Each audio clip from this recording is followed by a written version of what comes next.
What's up, Raging Nation? This is Alex and you're watching the Raging Roller Review. Now I know that I'm a little bit late on this, but summer is over. I want to let you know about my top 5 movies of the summer. Now the movies in this list are graded all the same. The things that I pay attention to are story, characters, action, direction, camera work, script, dialogue, all that, the whole 9. So I want you guys to keep that in mind when I give you guys my top 5. In this list I want to start off with movie number 5. And this is a little bit unexpected, and I'll explain later.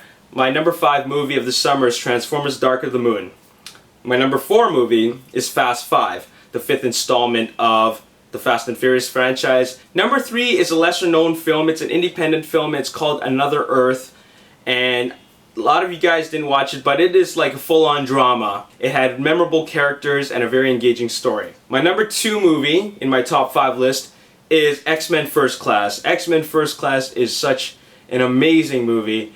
I watched it in the theater and I watched it twice on Blu-ray, and it just blows me away how awesome it is from beginning to end. It's the type of movie that gives me goosebumps, and it's such a great feeling when you watch a movie like that. And Matthew Vaughn, if he makes another hit, he's officially going to be one of my favorite movie directors. And my number 1 movie of this summer is Rise of the Planet of the Apes. Rise of the Planet of the Apes and X-Men First Class were really tied, in my opinion, but the one thing that set them apart is that one is set in the fantasy world and the other one is set in a kind of a more realistic setting.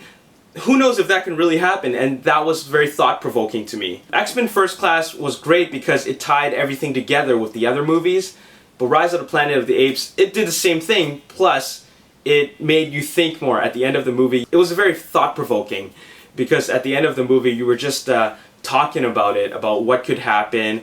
It is just such a great movie and such a fascinating subject. So Rise of the Planet of the Apes did it for me. The one thing that really sold it for me was the fact that they used a CG character that doesn't even exist in the real world, and they made it into a character that was so real and made us feel for it, and we just wanted to know what happens to him from the beginning of the movie to the end of the movie, and you just kind of root for this character that doesn't even exist. So that was great, and I give that movie 9 to 9.5 out of 10. It's a near perfect movie. Now everybody's wondering, well, why did I put Transformers: Dark of the Moon at the bottom of my list? The reason why is because, like I said before, for me to give a movie a high score is all about great stories and great characters.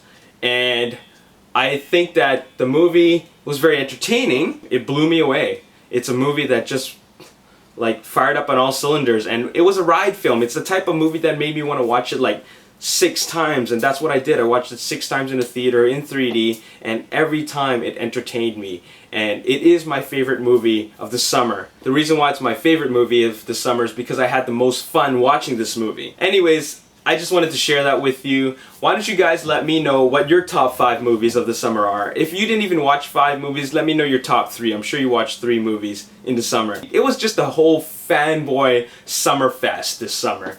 A lot of superheroes, robots. Anyways, let me know in the comment section below. This is Alex Yu, and thanks for watching the Raging Roller Review. Peace. I'll keep it at that because this movie is full of twists and turns. So really, I don't want to spoil too much about the story, but let's get into the character.